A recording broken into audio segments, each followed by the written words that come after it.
Hello everyone, welcome to learner B. I am Shivani Chauhan. इस video में हम लोग पढ़ेंगे क्लास 9th आपकी हिस्ट्री की बुक का chapter 3 Nazism and the rise of Hitler का पार्ट 2। इससे पहले पार्ट 1 में हम लोग काफ़ी कुछ चैप्टर में कवर कर चुके हैं कि किस तरीके से सेकेंड वर्ल्ड वॉर हुई, मतलब क्यों हुई, क्या क्या रीजंस रहे उसके, और वीएमआर रिपब्लिक क्या थी। और अगर आपने नहीं देखी है तो वो वीडियो ज़रूर देखिएगा। आपको ठीक है, पढ़ाई के पर्पज़ से तो सही है, बट अगर आप लोगों को पूरी आगे की इन्फॉर्मेशन रखनी है कि हमारी दुनिया में हुआ क्या था पास्ट में, वर्ल्ड वॉर्स के बारे में आप बहुत ज़्यादा सुनते हैं, तो इसमें आप वर्ल्ड वॉर के बारे में ही तो पढ़ रहे हैं। तो ये बहुत ही ज़्यादा इंपॉर्टेंट चैप्टर है, आप इसको अच्छे से देखिएगा। इंटरेस्टिंग भी बहुत है और इससे आपको नॉलेज भी बहुत मिलेगी। तो यहाँ तक हम लोग कवर कर चुके हैं। अब यहाँ से देखते हैं political radicalization and economic crisis. इन शब्दों का मतलब भी हम समझेंगे कि पॉलिटिकल रेडिकलाइजेशन क्या होता है और इकोनॉमिक क्राइसिस क्या होते हैं। तो बर्थ जो था ना वीएमआर रिपब्लिक का, वो कंसाइड हुआ था with the revolutionary uprising of the Spartacist league on the pattern of Bolshevik revolution in Russia.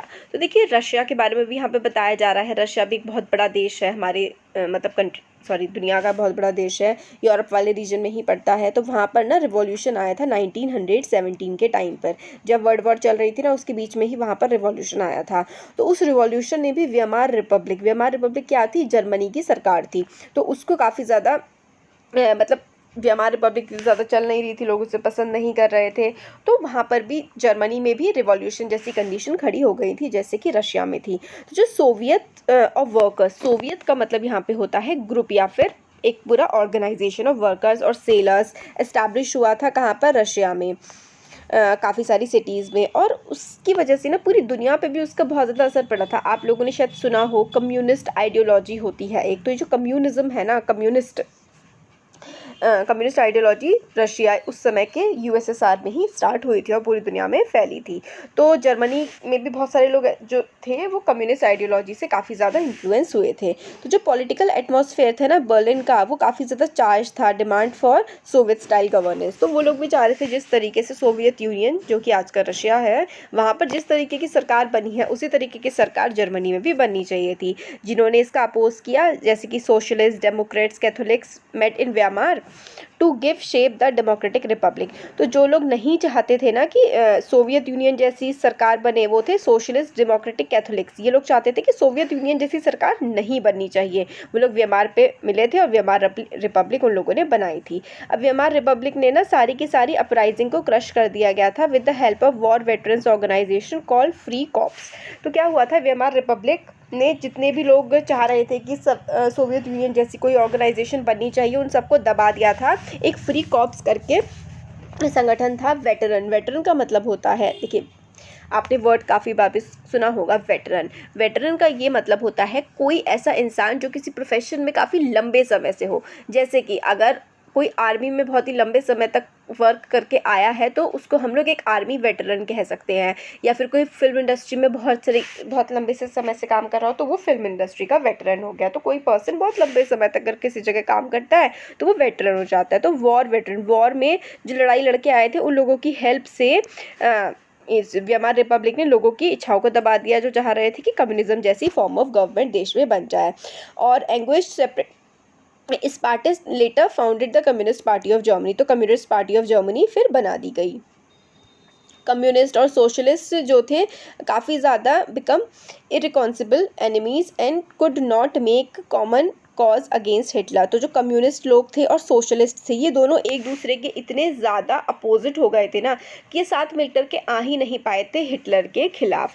तो both revolutionary and military nationalist craved for radical solutions. तो रिवॉल्यूशनरीज आंदोलन करो ये थे कम्युनिस्ट, और मिलिटेंट नेशनलिस्ट मतलब कि भाई जंग कर दो, दंगे कर दो, इस तरीके के जो मिलिटेंट नेशनलिस्ट थे ना, उनके अलग रेडिकल सोल्यूशन थे। रेडिकल होता है बिल्कुल ही चरमपंथी, एक अलग सीधा कि भाई मारो काटो अपनी बातों को मनवाओ, ये होता है रेडिकल सोल्यूशंस, आप इनको कह सकते हैं। तो ये सोशलिस्ट कम्युनिस्ट ये जो है आपस में ही लड़ते रहे, इसलिए ये हिटलर का विरोध नहीं कर पाए थे।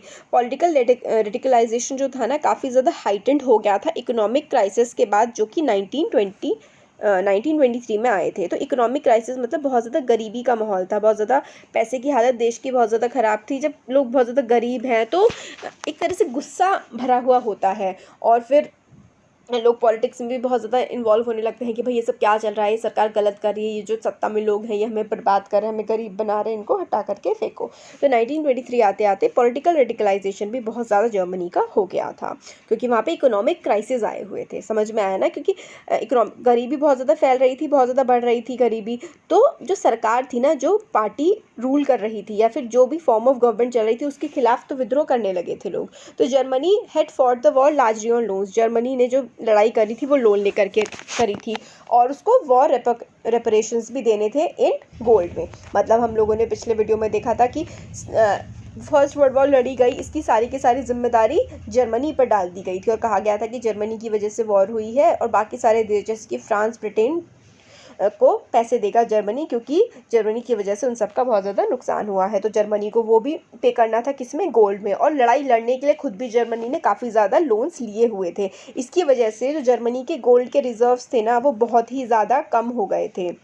1923 आते आते जर्मनी ने कह दिया कि भाई मैं पे नहीं कर सकता हूँ। जर्मनी ने मना कर दिया कि मेरे पास पैसा ही नहीं है, हम आप लोगों को दें कैसे। And the French occupied this leading industrial area Ruhr to claim their coal. तो जर्मनी ने मना कर दिया कि भाई हम पे नहीं कर पाएंगे। तो फ्रांस ने रूहर जो जर्मन भाषा का ये शब्द है, इस इलाके को हड़प लिया फ्रांस ने, और वहाँ पे बहुत ज़्यादा कोयला होता था। अब Germany retaliated with passive resistance and printed paper currency recklessly. अब क्या करा, जर्मनी के पास पैसे नहीं बचे। फ्रांस ने कहा कि ठीक है, तुम पैसे नहीं दे पा रहे, हम तुम्हारा जो कोयले वाला इलाका है ना, हम पूरा हड़प लेंगे और उसे हम आराम से कोयला निकाल लेंगे। अब जर्मनी को गुस्सा आ गया। जर्मनी ने क्या किया, जर्मनी ने पैसे छापने शुरू कर दिए। मतलब बेधड़ पैसे इन्होंने छापने शुरू कर दिए। मनी का सर्कुलेशन इतना ज़्यादा, मार्केट में पैसा आ गया कि जो जर्मन मार्क था ना, उस समय जर्मन की करेंसी होती थी जर्मन मार्क, वो इतनी ज़्यादा कम हो गई थी यूएस डॉलर के कंपैरिजन में। क्योंकि अगर आप लोग सोचते होंगे ना कि हमारे देश गरीब कैसे हो रहा है, कोई भी देश गरीब कैसे हो रहा है, हम पैसे छाप लेते हैं, बट ऐसा नहीं कर सकते। अगर पैसा बहुत ज़्यादा छप जाएगा तो लोगों के पास इतना ज़्यादा पैसा हो जाएगा तो महंगाई बढ़ जाएगी। पैसा तभी छप सकता है जब उतने ही अमाउंट का सामान हमारे देश में मैन्युफैक्चर हो रहा हो, हमारे पास उतना गोल्ड हो। अगर ऐसे ही बिना बेमतलब के, बिना सोचे समझे पैसा छाप दिया जाएगा तो उस पैसे की कोई कीमत रहेगी ही नहीं, क्योंकि सबके पास पैसा होगा तो चीज़ों की कीमत बढ़ जाती है। तो जर्मनी ने बेधड़क अपने पैसे छापने शुरू कर दिए। तो अप्रैल आते आते US dollar was equal to 24,000 marks. मतलब एक यूएस डॉलर जो था ना, वो कितने के बराबर था, एक US dollar is equals to 24,000 mark. Mark किसकी करेंसी थी, उधर की, जर्मनी की। ये सपोज ऐसा करिए कि अगर इंडिया में बहुत ज़्यादा पैसे छपने लगे तो एक डॉलर, जो कि अभी 70-75 के आसपास चलता है, वो 24,000 के बराबर पहुंच जाएगा। मतलब एक डॉलर हमारे 24,000 रुपये के बराबर होगा। मतलब हमारी करेंसी बहुत ज़्यादा गिर जाएगी। इसी तरीके की हरकत, ऐसा कुछ है नहीं हमारे देश में, बट जर्मनी में ऐसा हो गया था। जुलाई आते आते 3,50,000, मतलब कोई कीमत रह ही नहीं गई थी जर्मन फ्रैंक की। फिर उसके बाद देखिए क्या हालत हो रही है। मतलब जर्मन फ्रैंक नहीं, सॉरी फ्रैंक तो ये मार्क, जर्मन मार्क की कोई भी कीमत रह ही नहीं गई थी। देखिए इस तरीके से लोगों को देखा गया कि पेपर करेंसी की कोई भी कीमत नहीं रह गई थी, और इतना ज़्यादा लोग मतलब ना पैसे ना जलाने लगे थे, ताकि, क्योंकि ठंड बहुत ज़्यादा पड़ती है, तो अपनी भट्टियों में जलाने लगे थे। उन पैसों की कोई कीमत नहीं रह गई थी, ताकि इनसे कुछ गर्मी ही मिल जाए। तो दिसंबर आते आते देखिए इतनी भयंकर वैल्यू पहुंच गई थी, एक डॉलर की मिलियंस में, मतलब एक डॉलर ट्रिलियन के बराबर पहुंच गया था। और जर्मनी के मार्केट, वहाँ पे प्राइजेस सब कोलैप्स हो गए। मतलब इतना ज़्यादा चीज़ें महंगी हो गई थी कि कोई ख़रीदना भी उनको मुश्किल हो गया था। Image of Germans carrying load of currency, मतलब बहुत सारी, एक ब्रेड लेने के लिए, एक ब्रेड का पैकेट लेने के लिए बिलियंस ऑफ ट्रिलियंस ऑफ रुपए लोगों को चाहिए होते थे। अब इस क्राइसिस की वजह, इसको हम बोलते हैं हाइपर इन्फ्लेशन। देखिए इन्फ्लेशन का मतलब होता है महंगाई, और जब पैसे की कोई भी कीमत रह ही ना जाए, जैसे कि जर्मनी में हुआ था, जर्मन मार्क के साथ हुआ था, तो पैसे की कोई कीमत नहीं रही। वहाँ के रुपये की कीमत, हमारे देश की करेंसी रुपया है, जर्मनी की मार्क थी उस समय पर, तो उसकी कोई कीमत नहीं रह गई थी। एक ब्रेड का पैकेट ले जाने के लिए लोगों को अपनी बैलगाड़ियों में पैसे भर के लेके जाने पड़ते थे। अब इतनी सिचुएशन जब लोगों ने देखी पूरी दुनिया में, तो वर्ल्ड वाइड सिंपैथी भी आई कि बेचारे जर्मनी की हालत कितनी ज़्यादा ख़राब है, हाइपर इन्फ्लेशन वहाँ पे आ गया है। और फिर इवेंचुअली क्या हुआ, अमेरिकन ने इंटरवीन किया और bailed Germany out of the crisis by introducing Dawes plan which revoked the terms of reparation to ease the financial burden on Germans। तो फिर अमेरिका आया बीच में कि भाई पूरी दुनिया को लगने लगा था कि बेचारे जर्मनी की क्या हालत हुई पड़ी है, और फिर अमेरिका ने इंटरवेंशन किया और उनके जो उनको पैसे देने थे ना जर्मनी को, उसको थोड़ा टर्म्स इजी कर दिए, फाइनेंशियल बर्डन जो था बहुत ज़्यादा पैसे देने का जर्मनी पे उसको कम कर दिया गया। अब आता है ईयर्स ऑफ डिप्रेशन। डिप्रेशन का मतलब होता है एक तो मेंटल डिप्रेशन होता है, और अगर हम इकोनॉमिक टर्म्स की बात करें, पैसे के मामले में बात करें, तो जो डिप्रेशन है ना, इस शब्द का मतलब होता है हिंदी में मंदी आ जाना। जैसे कि इस समय जो कोविड-19 की वजह से भी हो सकता है इकोनॉमिक डिप्रेशन आ जाए पूरी दुनिया में, पैसे क्योंकि लोग कमा नहीं पा रहे हैं, लोगों के पास पैसा ही नहीं है। इस तरीके की चीज़ें हुई थी। 1929 आते आते यूएस में भी लोग सड़कों पे भूखे मर रहे थे, यूएस जैसे देश में। इंडिया में तो भुखमरी आ गई थी उस समय, बहुत ही गंदी वाली, इनफैक्ट पूरी दुनिया में ही आई हुई थी, तो बहुत बुरे हाल थे। तो ईयर्स ऑफ डिप्रेशन 1924 से लेकर के 28 सॉ सम स्टेबिलिटी। तो 1923 में जर्मनी की हालत ख़राब हो गई थी, तो फिर बेल आउट पैकेज दिया था किसने, यूएसए ने जर्मनी को, ताकि जर्मनी, बेल आउट पैकेज मतलब कुछ भाई लोन्स आराम से पे कर देना, तुम्हें जो पैसे देने हैं तुम अपनी इंडस्ट्रीज़ पे ध्यान दे लो फिलहाल, इस तरीके का कुछ पैकेज वगैरह दिया था जर्मनी को यूएसए ने। तो थोड़ी हालत ठीक हुई थी 1924 से 28 तक, कुछ कुछ ठीक हुआ। फिर yet this was build on sand. तो बिल्ड ऑन सैंड मतलब ये सिर्फ कुछ ही समय के लिए था, बट कुछ ज़्यादा इसका असर एकदम से नहीं हो पाया, क्योंकि जो रेत के बने हुए किले होते हैं वो जल्दी ढह जाते हैं ना, ऐसे ही कहते हैं, तो बस वही चीज़ थी।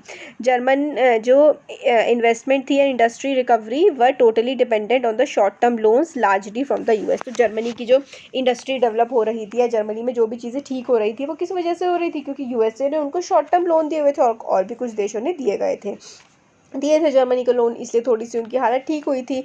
और ये सपोर्ट जब विड्रॉ कर लिया गया when Wall Street exchange crashed in 1929 में वॉल स्ट्रीट पूरी क्रैश कर गई थी। तो देखिए वॉल स्ट्रीट जो है ना, ये जैसे हमारे देश में निफ्टी और सेंसेक्स चलता है जिसमें शेयर मार्केट की ट्रेडिंग वगैरह चलती है ना, इस तरीके से वॉल स्ट्रीट एक जगह है यूएसए में, वहाँ पर शेयर मार्केट का पूरा काम धाम चलता है। तो 1929 में शेयर्स पूरी बुरी तरीके से गिर गए थे, वॉल स्ट्रीट एक्सचेंज क्रैश हो गया था, मतलब पूरी कंपनियां बर्बाद हो गई थी यूएसए में। अब यूएसए खुद बर्बाद हुआ पड़ा है, तो यूएसए लोन कैसे देगा। तो fearing a fall in prices people made frantic efforts to sell their share. तो लोगों को लगा था कि भाई अब सब कुछ गड़बड़ होने वाला है, तो लोगों ने अपने शेयर्स भयंकर तरीके से बेचने शुरू कर दिए। 24 अक्टूबर को 13 मिलियन शेयर्स जो है वो बेचे गए, और यही स्टार्ट हो गया इकोनॉमिक डिप्रेशन। तो ग्रेट इकोनॉमिक डिप्रेशन की स्टार्टिंग यहीं से आ गई थी। ग्रेट इकोनॉमिक डिप्रेशन मतलब पूरी दुनिया में मंदी है, पूरी दुनिया में गरीबी आ गई है, इस तरीके की कंडीशन 1929 के टाइम पर पूरी दुनिया में आ गई थी। नेक्स्ट 3 सालों तक 1929 से लेकर के 32 के बीच में जो नेशनल इनकम थी ना यूएसए की, वो आधी हो गई थी। सपोज़ करिए एक साल में अगर यूएस के लोग 10 लाख कमाते थे एक पर्सन, तो अब वो 5 लाख हो गया था, या फिर अगर वो 1 लाख कमाता था तो वो 50,000 हो गया था, 50 कमाता था तो 25 हो गया था। तो आप समझ रहे हैं कि बहुत ही ज़्यादा आधी इनकम लोगों की हो गई थी। फैक्ट्रीज़ बंद हो गई थी, एक्सपोर्ट जो सामान बाहर बेचा जाता है वो बंद हो गया था दूसरे देशों में। फार्मर्स जो है बहुत बुरी तरीके से हिट हुए थे, और speculators withdraw their money from the market. और बहुत सारे लोगों ने जो अलग अलग कंपनियों में पैसे लगा रखे थे, वो सारे के सारे पैसे लोगों ने उन कंपनियों से बाहर निकाल लिए थे। इफेक्ट जो थे ना इस रिसेशन के यूएस की इकोनॉमी पे बहुत ही ज़्यादा बुरा पड़ा था। और यूएस कहते हैं ना कि यूएस अगर छींकता है तो जुकाम पूरी दुनिया को हो जाता है, तो यूएस में ये हालत हुई थी, तो पूरी दुनिया की हालत भी बहुत ज़्यादा ख़राब हो गई थी। जर्मनी की इकोनॉमी भी बहुत ज़्यादा बुरी तरीके से हिट हुई थी इस इकोनॉमिक क्राइसिस से। क्यों? क्योंकि जर्मनी यूएसए के लोन्स पे ही तो जिंदा बैठा हुआ था। 1932 आते आते इंडस्ट्रियल प्रोडक्शन जो है वो 40% कम हो गया। 1929 में जितना इंडस्ट्रीज़ में सामान बनता था, 1932 आते आते 40% की उसमें क्या आ गई थी, गिरावट आ गई थी। और इंडस्ट्रियल प्रोडक्शन रिड्यूस हुआ था, तो वर्कर्स जो थे उनकी जॉब चली गई, उनकी सैलरी कम हो गई। जैसे कि इस टाइम पर कोरोना वायरस के टाइम पर लोगों की जॉब जा रही, लोगों की सैलरीज कम हो रही है ना, तो यही प्रोसेस चल रहा था। Number of unemployed touched and unprecedented 6 million. तो 6 मिलियन, 1 मिलियन में 10 लाख होते हैं, तो 6 मिलियन का मतलब 60 लाख लोग बेरोज़गार हो गए थे। स्ट्रीट्स जो थी ना जर्मनी की, वहाँ पे आप लोगों को देख सकते थे with placards around their neck saying willing to do any work. मतलब प्ले कार्ड्स वो ऐसे करके गलों में मतलब लोग डाल के घूमते थे कि वो कोई भी काम, आप उन्हें जो भी काम देंगे वो कोई भी काम करने के लिए तैयार है। अनएम्प्लॉयड यूथ जो है ना वो पत्ते खेला करते थे और simply set on street corners, सड़कों के कोनों पे जो अनएम्प्लॉयड यूथ होते थे वैसे ही बैठे रहते थे। Desperately cued up at the local employment exchange वगैरह बना दिए गए थे कि यहाँ पे नौकरी आपको दी जाएगी। तो जर्मनी में मतलब लोग ऐसे ही थे कि लोगों के पास कुछ काम ही नहीं था करने के लिए, जॉब्स ना ख़त्म हो चुकी थी। जो जवान लोग थे वो क्रिमिनल एक्टिविटीज़ करने लगे थे क्योंकि उनके पास कुछ और करने के लिए था ही नहीं। इकोनॉमिक क्राइसिस इतने ज़्यादा deep created deep anxieties and fear in people, मतलब इकोनॉमिक क्राइसिस इतने बुरी हालत थी कि लोगों के पास पैसा था ही नहीं, लोग बहुत ज़्यादा डरे हुए थे। मिडिल क्लास जो थी, स्पेशली जो सैलरी वाले एम्प्लॉयज़ थे जो पेंशन ले रहे थे, उन्होंने देखा कि उनकी सैलरीज कम हो रही हैं, उनकी जो सेविंग्स है उनका पैसा ख़त्म हुआ जा रहा है, उनकी जो करेंसी थी भाई मार्क, उसकी तो कोई वैल्यू रही नहीं गई थी। छोटे बिजनेसमैन जो थे और सेल्फ एम्प्लॉयड लोग थे, रिटेलर्स थे, उन्होंने भी, रिटेलर्स जो दुकान वाले होते हैं, उन्होंने भी देखा कि उनका बिजनेस, भाई किसी के पास पैसा ही नहीं है तो बिजनेस कैसे चलेगा। बिजनेस भी तो तभी चल सकता है जब कोई दूसरा इंसान खरीदेगा। खरीदने के लिए, भाई खाने के लिए पैसे नहीं है तो और चीज़ें सामान कोई कैसे खरीदेगा। तो हर किसी को बहुत ही ज़्यादा दिक्कतें आ रही थी। सारे सेक्शंस जो थे ना सोसाइटी के फिल्ड विद फियर ऑफ प्रोलेटरियनाइजेशन। देखिए इसका क्या, प्रोलेटरिएट, ये जो शब्द है ना ये रशिया का है। To become impoverished to the level of working class. Proletariat Russia का जो शब्द है इसका ये मतलब होता है, रशियन वर्ड है कि वर्कर क्लास। तो लोग सोचते थे कि वर्कर क्लास जो बहुत ही सबसे बिलो क्लास होती है वहाँ तक लोग पहुँच जाएंगे। जो अच्छे अच्छे अमीर लोग भी इस बात से डरे हुए थे। एंजाइटी, जो डर था वो being reduced to the ranks of working class or was still the unemployed। उन्हें लगा था कि हम बहुत गरीब हो जाएंगे या फिर हम क्या पता बेरोज़गार हो जाएं, इस तरीके का डर लोगों के मन में बैठा हुआ था। Only organized workers could manage to keep their heads above water but unemployment weakened their bargaining power। organized workers मतलब जैसे कि पूरे एक ऑर्गेनाइजेशन होती है वो फिर काम कर रहे होते हैं, बट अनएम्प्लॉयमेंट जो इतना ज़्यादा फैला हुआ था उसकी वजह से ये जो अपने वो नहीं कर पाते कि हम लोग पहले 1000 रुपये पे काम करते थे, फिर भाई सब लोग काम करने के लिए तैयार है तो इनको काम तो मिल पा रहा था, बट 1000 की जगह इन्हें 50 रुपये में 10 रुपये में काम मिल रहा था। तो बहुत ही बुरी हालत इन लोगों की हो गई थी। बड़े बिजनेसमैन जो थे वो भी क्राइसिस में थे क्योंकि कंजम्पशन नहीं हो रहा था। Large mass of peasantry was affected by sharp fail in the agriculture prices। women unable to fill their children's stomach were filled with sense of despair। तो मतलब बड़े बड़े बिजनेसमैन को लॉस हुआ। अब खेती जो हो रही थी, खेती के कोई दाम ही नहीं मिल रहे थे तो किसान बहुत ज़्यादा परेशान थे। माएँ परेशान थी क्योंकि वो अपने बच्चों को भरपेट खाना नहीं खिला पा रही थी। तो बहुत बुरी हालत थी जर्मनी की। पॉलिटिकली भी जो वेमार रिपब्लिक था वो फ्रेजाइल था, मतलब बहुत ख़राब हालत थी। वेमार कॉन्स्टिट्यूशन में अपने इनहेरेंट डिफेक्ट से, बहुत ज़्यादा डिफेक्ट थे वेमार कॉन्स्टिट्यूशन में। वेमार कॉन्स्टिट्यूशन कौन सा था? जो जर्मनी का पहला कॉन्स्टिट्यूशन था वर्ल्ड वॉर 1 के बाद जो बनाया गया था।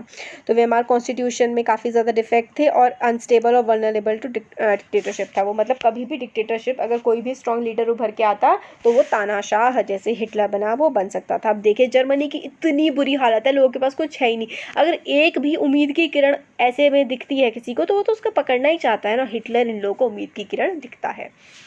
तो वन वॉज प्रोपोर्शनल रिप्रेजेंटेशन, जो कि हमारे देश में ना first pass the post system से होते हैं। खैर ये सब आप लोग अभी 10th क्लास में पढ़ेंगे कि जिसके सबसे ज़्यादा वोट मिले वो जीत गया। बट वहाँ पर क्या चलता था? प्रोपोर्शनल रिप्रेजेंटेशन चलता था, मतलब जितने प्रोपोर्शन वोट मिले हैं उतने ही उस पार्टी के लीडर इलेक्ट होकर के आएंगे।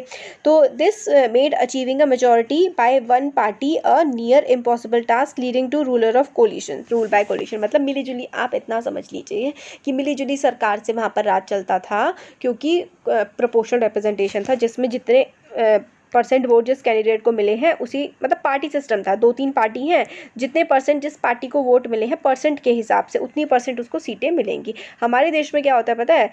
हो सकता है 38% सीटें हों और सपोज करिए 100 टोटल सीट है, 38% जिस पार्टी को वोट मिले ना, हमारे देश में ऐसा हो जाता है कि उसको 90 सीटें मिली हो। बट अगर प्रोपोर्शनल रिप्रेजेंटेशन होता तो अगर 38% वोट पड़े मिले हैं ना तो 38 ही सीटें मिलेंगी। हम लोगों का होता है first pass the post system. इसमें क्या होता है कि सपोज करिए 4 कैंडिडेट हैं ABCD, वैसे आपके इस चैप्टर के लिए नहीं है बट प्रोपोर्शनल रिप्रेजेंटेशन आ गया तो मैं आपको समझा रही हूँ।